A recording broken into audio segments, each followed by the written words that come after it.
Menapak sunyi di lereng pegunungan, angin membawa aroma rempah hutan. Jalan ke-9, jalur pencerahan, tempat jiwa dan raga ditempa kekuatan. Welcome back to Jalan ke-9 Studio, tempatnya kalian pecinta donghua dan animasi.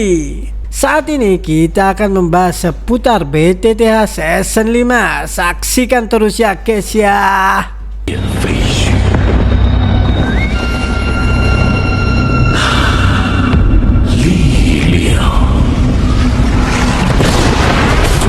如果你们降服于本地，可以保全你的血脉。我以剑圣斗文服于本地。笑话！当年我斗气全失，受辱退婚，退缩，中州的浩劫就此结束吧。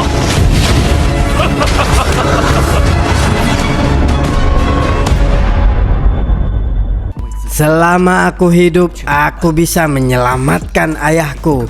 Tapi jika aku jatuh ke tangan kalian, segalanya akan berakhir, ujar Xiaoyan. Tekad ini tak hanya menggambarkan keberanian, tapi juga ketajaman naluri seorang pemimpin. Dengan aura membunuh yang mengerikan, Tianzun ke-9, Yahua Liangjun, dan Shenluo Guzin bergerak bersamaan.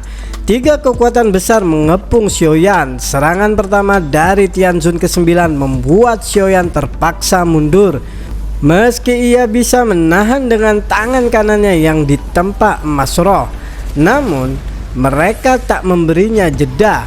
Serangan bertubi-tubi membombardir langit. Xiaoyan mengandalkan kecepatan, doki, dan api surgawi untuk bertahan, tapi keadaan semakin buruk.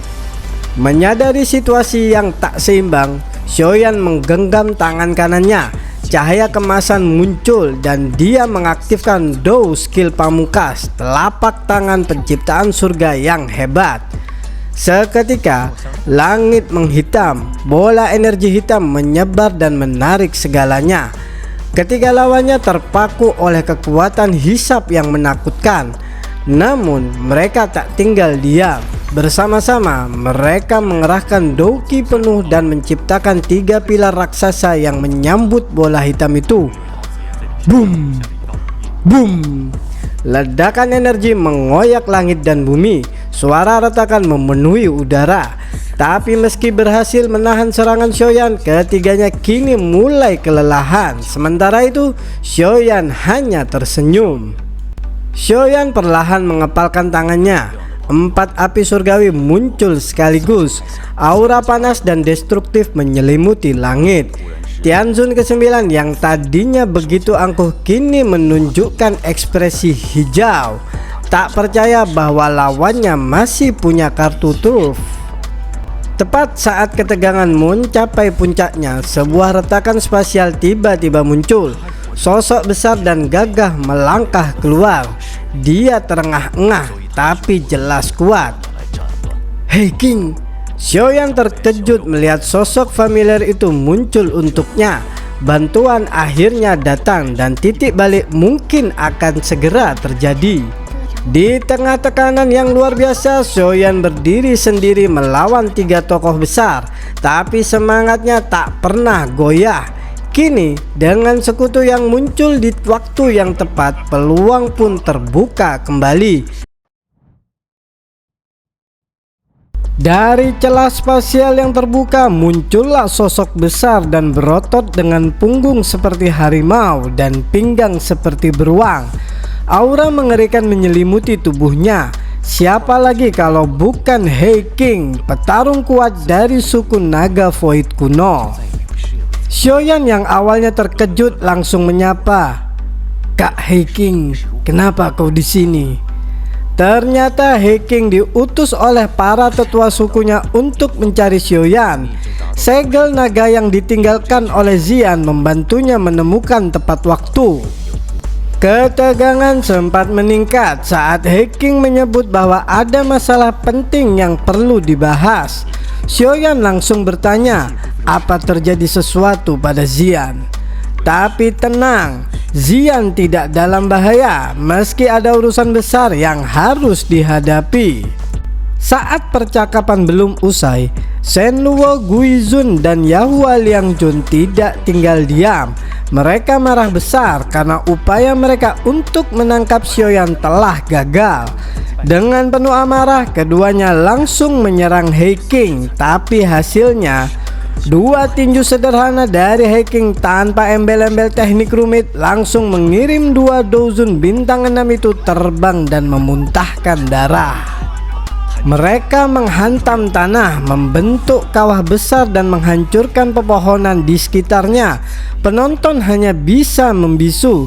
Satu orang mengalahkan dua elit dalam sekali pukul. Inilah kekuatan sejati suku naga Void kuno. Melihat itu, Tianzun ke-9 dari Aula Jiwa tidak tinggal diam. Namun dia juga tahu siapa He King sebenarnya dan tahu batas kekuatannya. Meski sempat menahan amarah, Tianzun ke-9 tetap menantang. Xiaoyan, tak bisa kau lindungi selamanya. Tapi jawaban He King datar dan dingin. Itu bukan urusanmu. Lalu pernyataan He King yang paling mengejutkan pun keluar. Para tetua dari suku naga Void kuno meminta agar Aula Jiwa berhenti mengganggu Xiaoyan dan klan Xiao. Jika melanggar, mereka akan menyesal. Mendengar itu, Tianzun ke-9 hanya tertawa dingin dan melarikan diri. Tapi sebelum benar-benar pergi, He King sempat memberi peringatan keras terakhir dan Tianzun ke-9 tetap mengabaikannya. Setelah itu, Xiaoyan bersiap pergi bersama He King. Tapi sebelum masuk ke celah ruang, dia menunjuk King Lin. Bolehkah aku membawanya? He King pun setuju. Boneka setan langit yang telah rusak parah dikembalikan ke dalam cincin dan King Lin juga menarik semua pasukannya. Namun, satu orang tertinggal, Hua Jin. King Lin bertanya, apakah kita akan membiarkannya? Tapi Xiaoyan hanya menjawab singkat, tidak ada waktu. Dan saat Hua Jin merasa lolos, He King melambaikan tangannya tanpa menoleh. Sekejap, energi brutal menghantam tubuh Hua Jin. Ia terlempar dan terkubur di bawah batu-batu besar. Jangan pikir karena kau wanita aku tak akan menamparmu, gumam He King sambil masuk ke celah ruang. Di dalam celah spasial yang membentang tanpa ujung, trio Xiaoyan, King Lin, dan He King melaju cepat. Terowongan itu dipenuhi cahaya perak yang redup, memantul tenang namun memancarkan kekuatan yang menakjubkan. Xiaoyan yang telah menyaksikan berbagai keajaiban tak bisa menyembunyikan keterkejutannya. Terowongan spasial ini dibentuk oleh kekuatan satu orang, He King. Suatu pencapaian yang bahkan Douzun tingkat tinggi pun sulit melakukannya. Namun, ada yang berbeda kali ini. He King terlihat sangat serius, bahkan lebih pendiam dari biasanya. Xiaoyan dan King Lin pun memilih diam mengikuti jejaknya dengan penuh waspada. Setelah sekitar 1 jam menembus ruang, mereka akhirnya tiba di ujung terowongan. Saat tubuh mereka keluar dari lingkaran cahaya, pemandangan luar biasa menyambut. Sebuah pulau luas yang menggantung sendirian di tengah kehampaan. Dikelilingi penghalang berbentuk mangkok dari cahaya perak. Pulau ini bukan sembarangan tempat. Ini adalah markas rahasia Pulau Naga Void kuno dari suku Naga Void kuno. Bahkan seorang Douzun biasa tak akan berani sembarangan melintasi tempat ini. Aura menggetarkan dari para ahli tersembunyi terasa di mana-mana. Bagi Xiaoyan, ini adalah pertama kalinya ia dikelilingi oleh kekuatan sebesar ini sekaligus. Mereka bertiga mendarat di gunung pusat pulau dan di sana seorang lelaki tua berjubah putih telah menunggu, tetua ketiga suku naga, Zhu Li. Ini adalah teman Xian, Xiaoyan, kata He King. Zhu Li tersenyum hangat, namun Xiaoyan bisa merasakan tekanan luar biasa hanya dari keberadaannya. Lelaki tua ini sangat mungkin berada di tingkat Ban Seng, sama seperti gurunya Yalao. Namun yang menarik perhatian Zuli bukan hanya Xiaoyan tapi juga King Lin. Tatapannya berubah tajam saat mengenali jiwa yang tersembunyi di dalam tubuh King Lin. Jiwa ular surga kuno, musuh kuno para naga. Namun suasana tetap tenang. Zuli tertawa ringan dan berkata, "Tak perlu takut, dendam zaman kuno sudah berakhir. Tapi tetap hati-hati, jiwa ular surga tidak mudah dikendalikan," ujar Zuli. Akhirnya Xiaoyan mengajukan pertanyaan yang telah menggelayuti hatinya sejak awal. Apa yang terjadi pada Xian? Zuli pun menjelaskan semuanya berasal dari buah asal naga ponik, buah legendaris yang mampu memadukan darah naga dan ponik, menciptakan makhluk garis keturunan raja sejati.